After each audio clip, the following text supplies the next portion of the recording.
অনুচ্ছেদের রচনাবলী পর্ব ৭। এই রচনাবলী শুরু হয়েছিল পূর্ববর্তী ৩৪ বছর, অনুপ্রেরণার ১৫ বছর এবং তার পরবর্তী সরগরম বাজার দেখে। আজ কিন্তু এই রচনাবলীতে যে পর্ব আনছি তার নাম তসলিমা নাসরিন।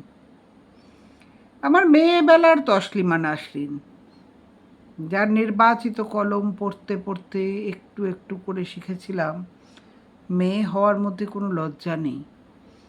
দুই পায়ের ভিজে যাওয়া রক্তস্রোতের মধ্যে কোনো অশুচি ভাবনা নেই, বরং আছে নিজের প্রতি ভালোবাসায় আচ্ছন্ন হয়ে যাওয়ার একটি বিনম্র সময়। প্রথম সাংবাদিকতা করতে গিয়ে যে অ্যাসাইনমেন্ট কভার করতে গেলাম তা ছিল দ্বিখণ্ডিত বইটি তৎকালীন সরকার দ্বারা নিষিদ্ধ হয়ে যাওয়ার পর একটি প্রতিবাদ সভা।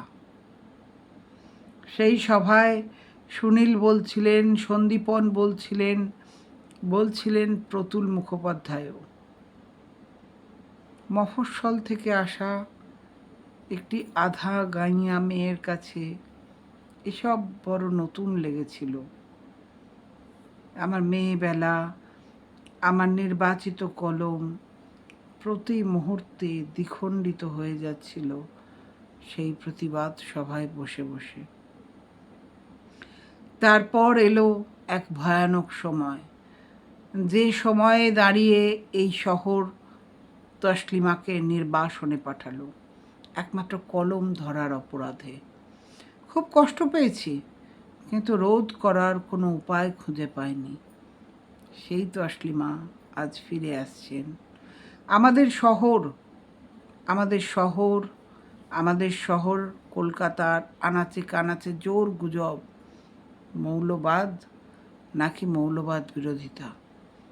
কে ফেরাচ্ছে তসলিমাকে? শুধু আমার গোপন ইচ্ছা প্রতি মুহূর্তে জানিয়ে দিচ্ছে তসলিমার কলম বিক্রি হয়নি, বিকৃতও হয়নি। তসলিমাদের কলম বিক্রি হয় না। তসলিমা মানে আমাদের মেয়েবেলা, আমাদের দ্বিখণ্ডিত ভুবন। তসলিমা মানে দু পায়ের ভাঁজ রক্তে ভিজে যাওয়ার অশুচি বোধ মুক্তি, আর একটু একটু করে গড়ে ওঠা নিজের প্রতি ভালোবাসা।